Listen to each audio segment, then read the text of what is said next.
샬롬, 이동춘 목사입니다. 오늘도 여러분의 삶이 주님의 평안으로 가득하시길 기원하며 하나님의 말씀을 나누겠습니다. 오늘 주시는 말씀은 출애굽기 8장 20절에서부터 10장 29절까지의 말씀입니다. 이 말씀 중에 10장 27절에서 29절까지 읽겠습니다. 여호와께서 바로의 마음을 완악하게 하셨으므로 그들 보내기를 기뻐하지 아니하고 바로가 모세에게 이르되 너는 나를 떠나가고 스스로 삼가 다시 내 얼굴을 보지 말라. 내가 내 얼굴을 보는 날에는 죽으리라. 모세가 이르되 당신이 말씀하신 대로 내가 다시는 당신의 얼굴을 보지 아니하리이다. 아멘. 출애굽기 8장 20절에서부터 10장 29절까지의 말씀을 본문으로 바로의 모습에서 바로 나를 본다 라는 제목의 출애굽기 15번째 시간의 말씀을 나누도록 하겠습니다. 우리는 10개의 재앙이 진행되는 현장을 목격하고 있습니다. 그리고 이 재앙들에 대해 애굽왕 바로가 보이는 반응을 목격하고 있습니다. 참 재미있습니다. 왜냐하면 바로가 점차 쩔쩔매는 모습을 보이기 때문입니다. 전능하신 하나님을 이겨보려고 하다가 점점 코너에 몰리는 모습이 통쾌하기 때문입니다. 그런데 바로의 이러한 모습이 바로 내 모습은 아닐까요? 바로에 대해 고세하고 있는 내가 오히려 바로는 아닐까요? 오늘은 바로의 모습과 내 모습을 동시에 들여다보면 좋겠습니다. 살펴보건대 바로가 10개의 재앙이 진행되는 동안 보여준 대표적인 모습은 위기모면용 태도였습니다. 이 세 번째 재앙까지만 해도 꿈쩍도 않던 바로였습니다. 그러다 네 번째 재앙인 파리 재앙을 만나자 급히 모세와 아론을 부르더니 이렇게 제안을 합니다. 8장 25절입니다. 너희는 가서 이 땅에서 너희 하나님께 제사를 드리라.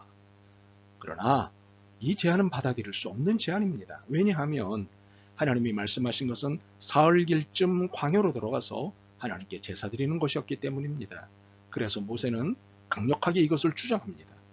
그러자 의외로 바로는 이를 허락합니다. 8장 28절입니다. 내가 너희를 보내리니 너희가 너희의 하나님 여호와께 광야에서 제사를 드릴 것이나 너무 멀리 가지는 말라. 그런즉 너희는 나를 위하여 강구하라.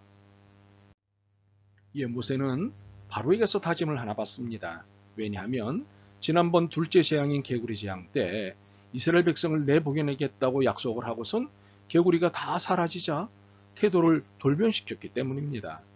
8장 29절입니다. 내가 왕을 떠나가서 여호와께 간구하리니 내일이면 파리 때가 바로와 바로의 신하와 바로의 백성을 떠나려니와 바로는 이 백성을 보내어 여호와께 제사를 드리는 일에 다시 거짓을 행하지 마소서. 그리고는 서로의 약속을 따라 모세는 여호와께 간구했고 여호와께서는 파리 때를 하나도 남지 않게 해주셨습니다. 그런데 바로는 바로 약속을 어깁니다. 그러자 바로 다섯째 재앙인 가축의 죽음이 시작됩니다. 그러나 파리 재앙 때 보이던 모습과는 달리 바로는 마음을 완강하게 합니다. 이는 여섯째 재앙인 악성 종기가 생길 때도 마찬가지였습니다. 그런데 일곱째 재앙인 우박 재앙 앞에서 바로는 무너집니다. 우박이 쏟아져 애굽 전역에 난리가 나자 바로는 사람을 보내 모세와 아론을 부릅니다. 그리고는 이렇게 고백합니다. 9장 27절에서 28절입니다. 그들에게 이르되 이번엔 내가 범죄하였노라. 여호와는 의로우시고 나와 나의 백성은 악하도다. 여호와께 구하여 이 우레소리와 우박을 그만 그치게 하라. 내가 너희를 보내리니 너희가 다시는 머물지 아니하리라. 우리는 여기서 바로가 처음으로 하나님을 인정하고 있는 것을 볼 수 있습니다. 이제야 제대로 정신을 차렸구나 하는 생각이 듭니다. 그런데 이번에는 모세가 바로의 이러한 모습에 불신을 보냅니다. 9장 29절에서 30절입니다. 세상이 여호와께 속은 줄을 왕이 알리이다. 그러나 왕과 왕의 신하들이 여호와 하나님을 아직도 두려워하지 아니할 줄을 내가 아나이다. 역시 모세의 축축대로 바로는 다시 범죄하고 맙니다. 다시 완악함을 포기하지 않습니다. 약속을 지키지 않습니다. 바로와 바로의 신하가 꼭 같습니다. 그러자 하나님은 준비하신 8번째 재앙을 선포하게 하십니다. 그런데 이번에는 바로가 아닌 그의 신하 쪽에서 난리가 납니다. 그들은 왕에게 달려갑니다. 그리고 진언을 합니다. 어느 때까지 이 사람이 우리의 함정이 되리이까? 그 사람들을 보내어 그들의 하나님 여호와를 섬기게 하소서. 왕은 아직도 애굽이 망한 줄을 알지 못하시니까 10장 7절입니다. 그리고는 서둘러 모세와 아론을 바로에게 데리고 갑니다. 마지못해 바로가 모세에게 묻습니다. 10장 8절입니다. 가서 너희의 하나님 여호와를 섬기라. 갈 자는 누구냐? 이에 모세는 남녀노소와 양과 소라고 대답을 합니다. 그러자 바로는 어린아이들은 놔두고 갔다 오라고 합니다. 이는 아이들을 볼모로 잡겠다는 심산인 것입니다. 그리고는 모세와 아론을 내쫓습니다. 이러한 바로의 태도는 거의 막가파 수준입니다. 이런 발칙한 바로의 태도에 하나님은 8번째 재앙을 시행하십니다. 애굽의 모든 식물들이 쑥대밭이 됩니다. 그러자 바로가 급히 모세와 아론을 부릅니다. 그리고 고백합니다. 10장 16절과 17절입니다. 내가 너희 하나님 여호와와 너희에게 죄를 지었으니 바라건대 이번만 나의 죄를 용서하고 너희 하나님 여호와께 구하여 이 죽음 많은 내게서 떠나게 하라. 이번에 보이는 바로의 고백은 지난번보다 진지합니다. 깊이도 깊습니다. 그래서 모세가 여호와께 메뚜기 떼가 떠나기를 구합니다. 그러자 메뚜기가 하나도 남지 않았습니다. 그런데 바로의 마음이 다시 완악해졌습니다. 참으로 징한 사람입니다. 이런 바로를 향해 이제부터 하나님은 더 이상 경고의 메시지를 주시는 친절을 베풀지 않으십니다. 지금까지는 반드시 경고의 메시지를 주심으로 바로가 바른 선택을 할 수 있는 기회를 제공하셨습니다. 일단 재앙을 피할 시간을 주셨습니다. 그러나 이번에는 다르십니다. 하나님은 더 이상 바로에게 친절하지 않으십니다. 흑암이 3일 밤낮을 잊게 하는 9째 재앙이 곧바로 진행됩니다.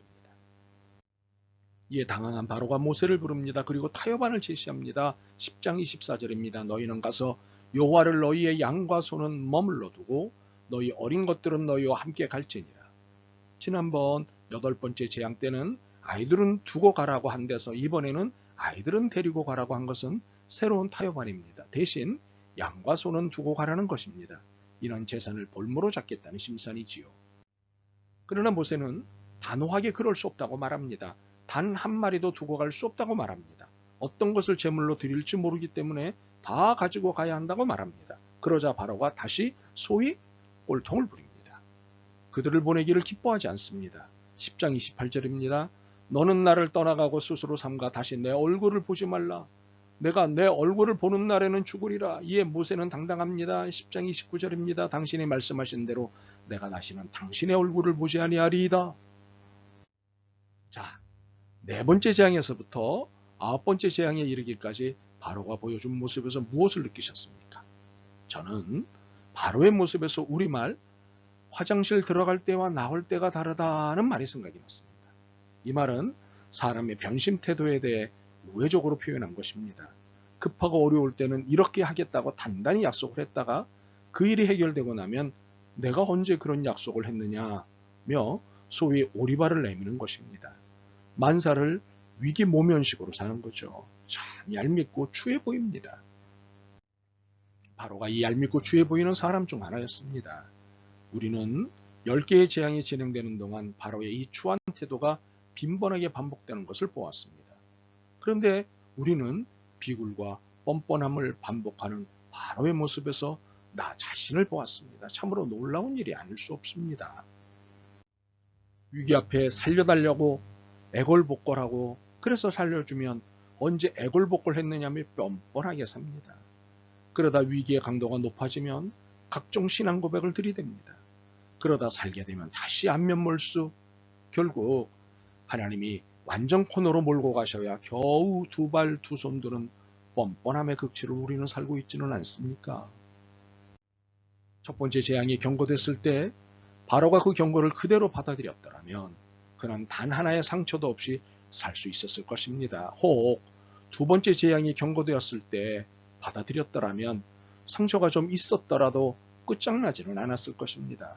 그런데 시간이 가고 재앙의 강도는 세지고 그 손실은 커져만 가고 상황은 점점 돌이킬 수 없는 지경으로 가고 혹 9번째 재앙에서라도 진정한 회개를 했더라면 그는 장자를 잃지는 않았을 것입니다. 그리고 애굽을 애곡의 땅이 되지 않게 할 수 있었을 것입니다. 그러나 바로는 10번째 재앙까지 가고 말았습니다. 그의 완악함은 결국 죽음의 재앙을 만나고야만 것입니다. 혹시 여러분 중 혹 바로와 같은 경고가 진행되고 있다면 더 돌이키기 힘든 곳까지 가기 전에 항복할 수 있길 바랍니다. 여러분 중에 위기만 모면하면 된다는 식으로 신앙생활 하시는 분이 있다면 그러지 않기를 바랍니다. 위기 모면을 위해 신앙생활을 하지 말길 바랍니다. 절대적 신앙, 하나님만을 절대적으로 신앙하는 여러분들이 되길 간절히 소망합니다. 아멘.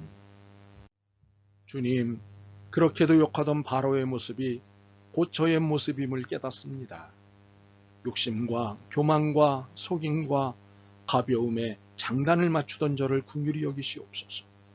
하나님만 철저하게 믿는 삶을 살게 도와주옵소서.